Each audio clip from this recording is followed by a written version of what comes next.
The first race of the IndyCar season is a great one. Here's a 5-minute briefing on the GP of St. Pete.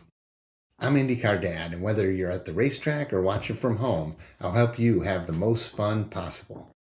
St. Pete Grand Prix is a great kickoff to the IndyCar season.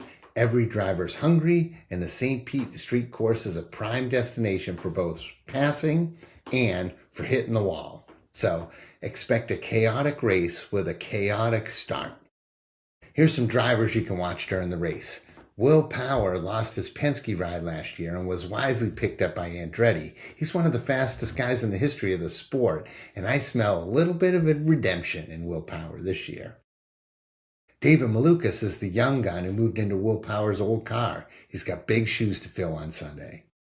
Romain Grosjean is back in the series. He skipped out last year, but he's back for 2026. Romain's a former Formula One driver, and he's known to drive aggressively, and often contact follows him around the racetrack.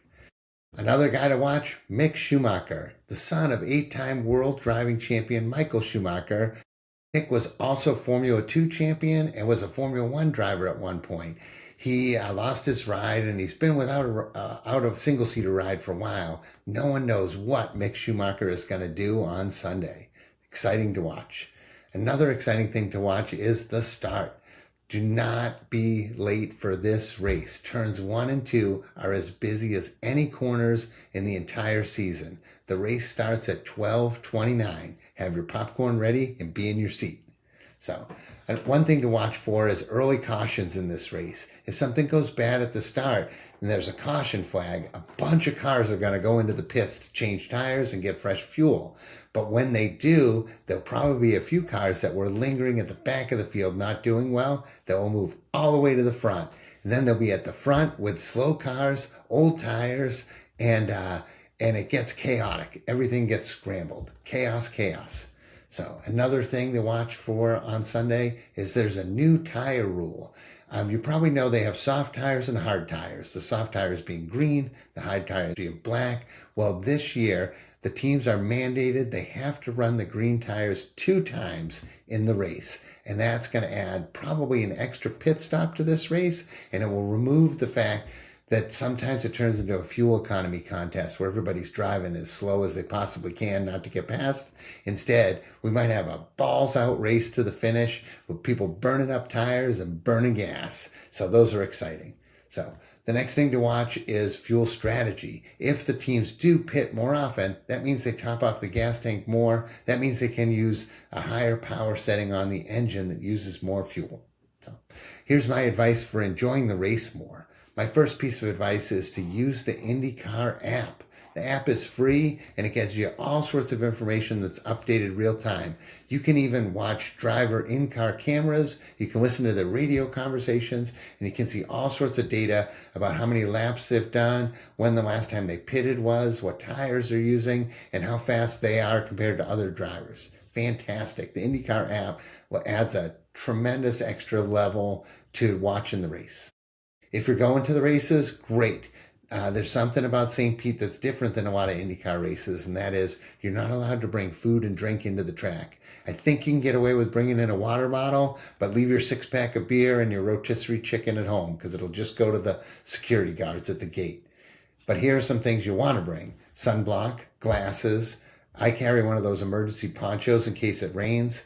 Hearing protection's a must, trust me.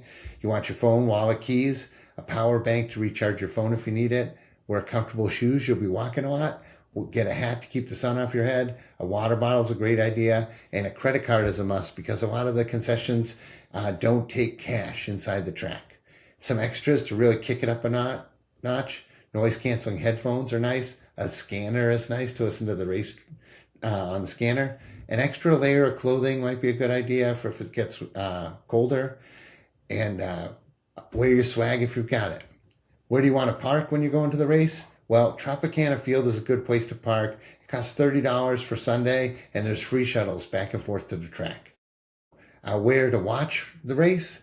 If you have grandstand tickets or you're trying to get them, I like grandstands in turn 1, and I like grandstands at the end of the pit lane. If you're general admission, like I will be this year, I like to watch at turn one for the start because that's where all the excitement is. Then I go to the speed zone. There's some stuff there and TVs and big screen TVs to watch from. But the party is at Festival Plaza. There's a large video board there too, so that's a great place to watch.